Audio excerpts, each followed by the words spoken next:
হ্যাঁ, আজকে আমরা দেখাবো কিভাবে 36 ইঞ্চি অর্থাৎ 900 সিলিং কয়েল ওয়াইন্ডিং করা হয়।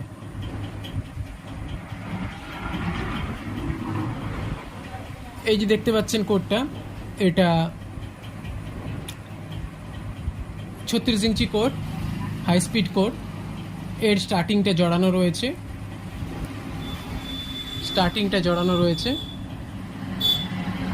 এর ওপরে চিপ পেপারগুলো লাগিয়ে দিচ্ছি। এইভাবে পেপারগুলো আমরা ফার্স্ট লাগিয়ে নেব। এরপর টেপ করা হবে, কটন টেপ। প্রথমে পেছন সাইডটা করা হবে কটন টেপের মাপটা আমরা এইভাবে নিয়ে নেব।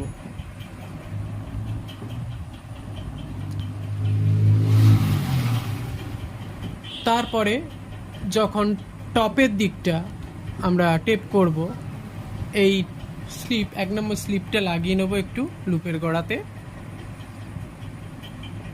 তারপর আমরা টপ সাইডটাও কটন টেপ দিয়ে টেপ করে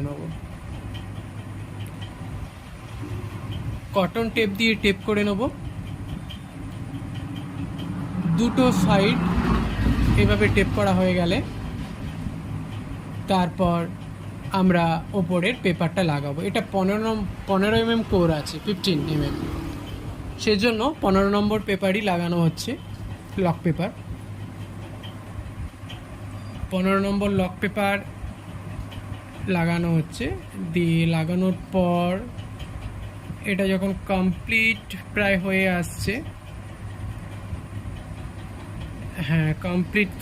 আসছে, দেখতে পাচ্ছেন, কমপ্লিট প্রায় হয়ে আসছে। আর যেনারা এই ভিডিওটা আমার দেখছেন, মনে করে সাবস্ক্রাইব করবেন, অনুগ্রহ করে কলিং বাটনটা অন করে দেবেন, যাতে নেক্সট ভিডিওটা আপনারা সবার প্রথমে পান। কিছু জানার থাকলে কমেন্ট বক্সে কমেন্ট করতে পারেন। এরপর আমরা রানিংটাকে ওয়াইন্ডিং করে নেব। রানিং ব্যাচটা ওয়াইন্ডিং করার পর সেই একইভাবে ওপরে চিপ পেপারগুলো ঠেলব।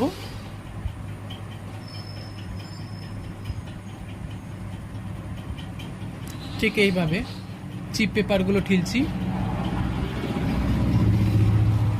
চিপ পেপারগুলো ঠেলা হয়ে গেলে কয়েলটা মোটামুটিভাবে আমাদের রেডির পথে। এইবারে আমরা কি করব, লুপগুলো বানাবো। এইভাবে লুপগুলো কালার ওয়াইজ 3 লিড করছি, দিয়ে সোল্ডারিং করে নেওয়ার পর আমরা সুন্দর করে টিউব দিয়ে লুপটা তুলে নেব। এরপর আমরা বার্নিশ করে নেব ফ্যান কয়েল